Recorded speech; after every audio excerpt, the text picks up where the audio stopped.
Okay, so welcome to another deep dive. This is going to be a good one. Yeah, looking forward to this. So you know the drill. You guys sent us the sources, and we dug in, Yeah, we did the work.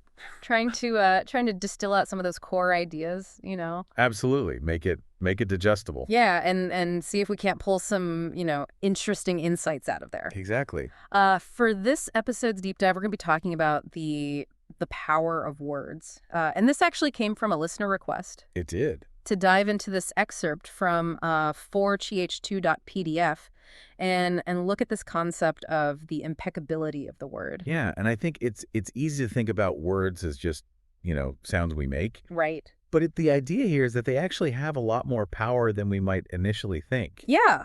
A lot more power, a lot more weight. Absolutely. So let's dive right in. The first thing that this source does is it makes this really bold claim. Oh, yeah. That words have this creative energy, Mm-hmm. and they even use this quote from the Gospel of John. In the beginning was the Word, and the Word was with God, and the Word is God. I mean, that's a pretty powerful statement right there. It is a pretty powerful statement. And it really emphasizes the divine origin of words. Yeah. And how significant they really are. So if you think about it, like all of creation, everything we see, feel, touch, experience in this world was, in a sense, birthed from the Word. Right. I mean, think about it. Everything that we experience in the world around us first starts as a thought, an idea, or a feeling. And then those things are expressed through language. And it's interesting because this source material also points out that the ability to speak is this unique human trait. Yeah, it's one of the things that really sets us apart in the animal kingdom. Dogs can bark. Sure. Cats can meow. Yeah. Birds can chirp. But they can't really express complex thoughts and ideas in the same way that we can. Right. And so because of that, the word is kind of like a tool of magic in a way. Oh, yeah. I like that. It can be used for both good and bad. Like a double-edged sword. Oh, yeah. You can use words to create beauty and love. You can use words to connect with others. To inspire. To inspire. Yeah, to educate. Absolutely. Yeah. But then on the flip side, you can also use words to harm, to deceive, and to manipulate. And then they call that black magic in the text. Yeah. That's a very evocative term, isn't it? It is. It kind of gets the point across very clearly. And one of the examples they use for that, for black magic, is Hitler. Yeah, that's a pretty powerful and sobering example, right? Like how he was able to manipulate a whole nation through his words, leading to, horrible, horrible consequences. Absolutely. And it really shows how impactful words can be, especially when they tap into people's fears. Right. Or kind of exploit pre-existing beliefs and biases. And it makes you really think about, the responsibility that we have when we use our words. Yeah, for sure. Because you never know what impact your words might have on someone else. Right. Now, another thing that this source talks about is the idea of the human mind being like fertile ground. Yeah, I like that analogy. Yeah, what's the connection there between fertile ground and the power of words? So if we think about the creative power of words like we just talked about, our minds are where the seeds of those words are planted. Okay. And so if someone speaks a negative word to us, or even if we say something negative to ourselves, it's like planting a seed of fear or doubt in our minds. And then that can grow. It can, and often it does. Our minds are pretty fertile ground for that kind of negativity, unfortunately. Yeah, especially if it's something that we hear over and over again. Exactly. It's like watering that seed. Yeah, giving it more power. Mm-hmm. And so, one little negative thought can easily blossom into a whole garden of negativity. That's a good point. And the source material even goes so far as to say that we often act like black magicians ourselves. We're not always aware of it. Right. But we're constantly casting these little spells on each other with our words. Like without realizing it? Exactly. Yeah. Okay, so how about this concept of our opinions and beliefs as these spells? The text gives this example of just a casual comment about someone's appearance, leading them to believe that they might get cancer. Yeah, I mean, it might seem like kind of an extreme example. It is an extreme example. But it really illustrates how powerful suggestion can be and how deeply words can affect us. Right. And what's really interesting here is that these spells, they can become so deeply ingrained, especially if they're planted in our childhood. Oh, yeah. Think about those offhand comments that parents or siblings might say, like, oh, you're not good at sports, or you're not very artistic. You're clumsy. Right. You're the clumsy one. Exactly. And those things can really solidify into core beliefs that shape a person's whole life. Even if they're not even true. Exactly. It doesn't even matter if it's true. If you believe it, it becomes your reality. Yes. So these opinions, they become our reality. But the good news is the source also says that positive words can break those negative spells. That's true. There's power in positive affirmations. Yeah. They use the example of someone who believed that they were unintelligent, Right. and then someone else came along and told them that they were actually very smart. And they started to believe it. They started to believe it. And their whole life changed. Right. They started to see themselves differently. They started to take on new challenges. They achieved new things. Exactly. And it all started with a few simple words of encouragement. So it shows how malleable our beliefs are and how powerful language is in both creating and destroying them. And the key takeaway here is that when we truly believe words, we form agreements with them. And those agreements have a huge impact on our emotions and actions. Okay, so we're starting to get a sense of just how much weight our words carry, both positive and negative. Yeah, Now let's talk about this concept of being impeccable with our word. right. That's really the heart of this deep dive. What does that actually mean? So the source material breaks down the etymology of the word impeccable, Okay. which means without sin. Okay.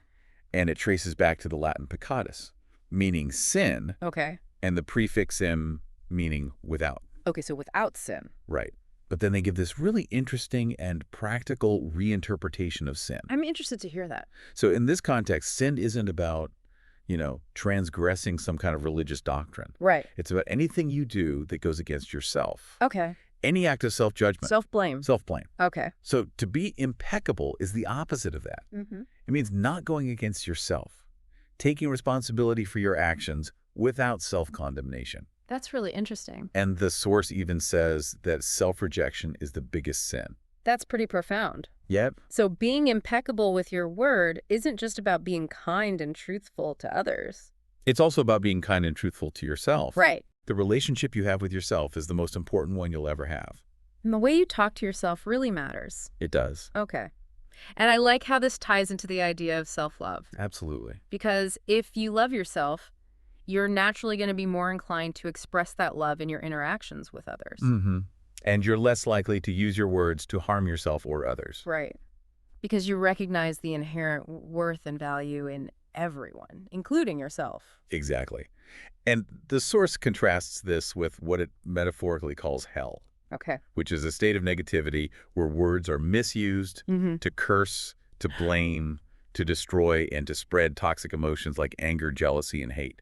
Yeah, and the text really highlights how often we squander this incredible gift of language by using it against ourselves and others, creating all this unnecessary conflict and fear. Right. And then the source goes on to give some pretty striking examples of this misuse of language. Yeah, these acts of black magic in action.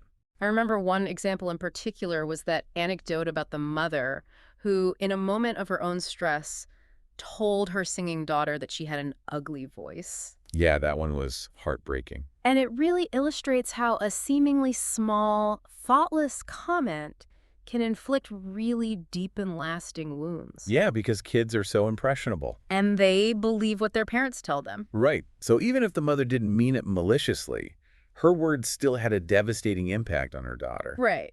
And then another example was that scenario where someone's feeling really happy and joyful, Mm-hmm. and then a friend makes this critical comment about their appearance. Oh, yeah. I hate when that happens. And instantly their mood is deflated. It's like all that joy just gets sucked right out of them. It does. And it shows how easily others can cast these verbal spells on us. And the source says that the only way to break those spells is by forming new agreements that are based on truth. Absolutely. Like you need to create a new belief system to replace the old damaging one. Exactly. You got to reprogram your mind.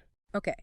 Now, another thing that the source talks about is gossip. Oh, yeah. Got And it. it actually calls gossip the worst form of black magic The worst. because it's pure poison. It is.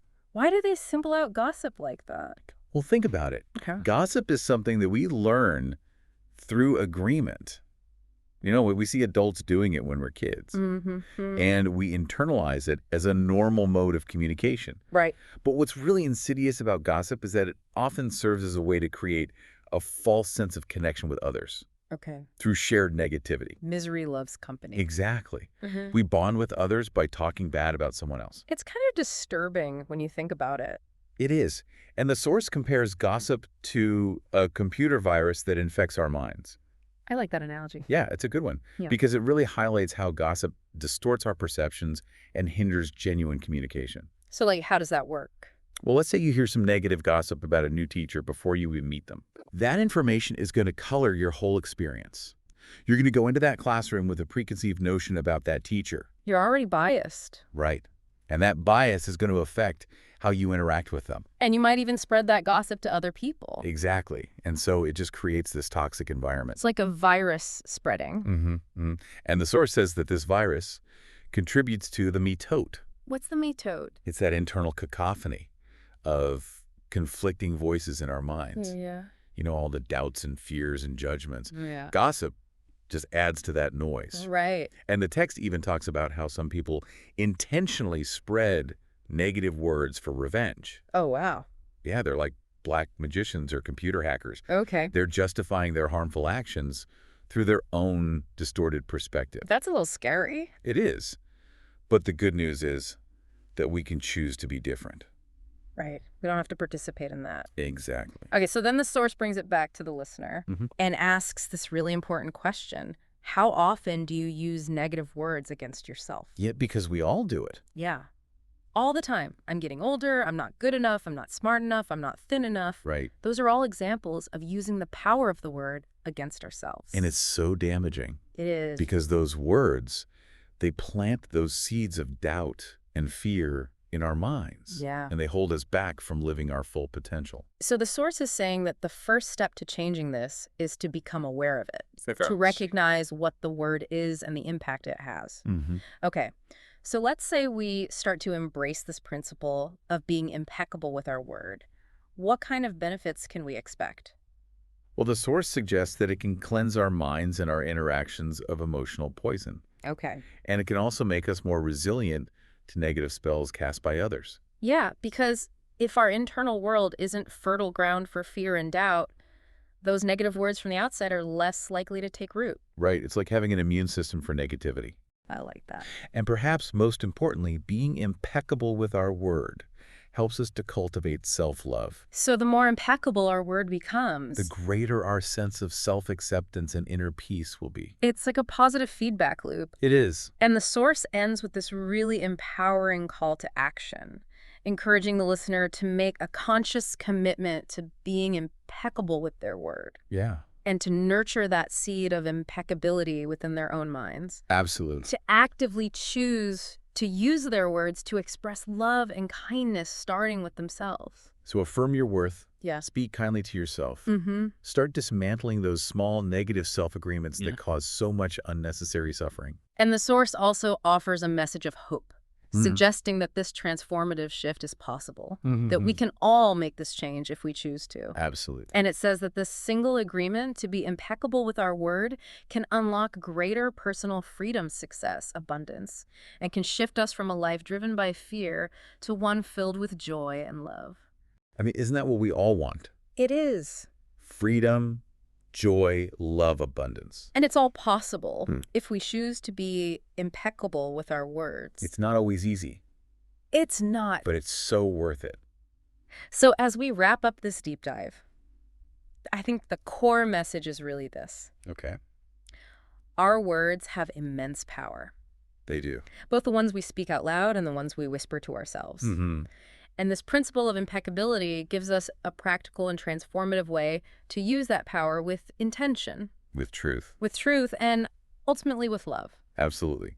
And I think a good takeaway for our listeners would be to think about one specific area in their lives Okay. where their words tend to carry a negative charge, and to ask themselves what would happen if they started using impeccable language in that area. Starting today. Starting today. It could be a small change, but even small changes can have a ripple effect. Absolutely. They can transform your life. And they can transform the world around you. And that's the power of the word. Thanks for joining us on another deep dive. Always a pleasure. We'll see you next time. Take care. Bye.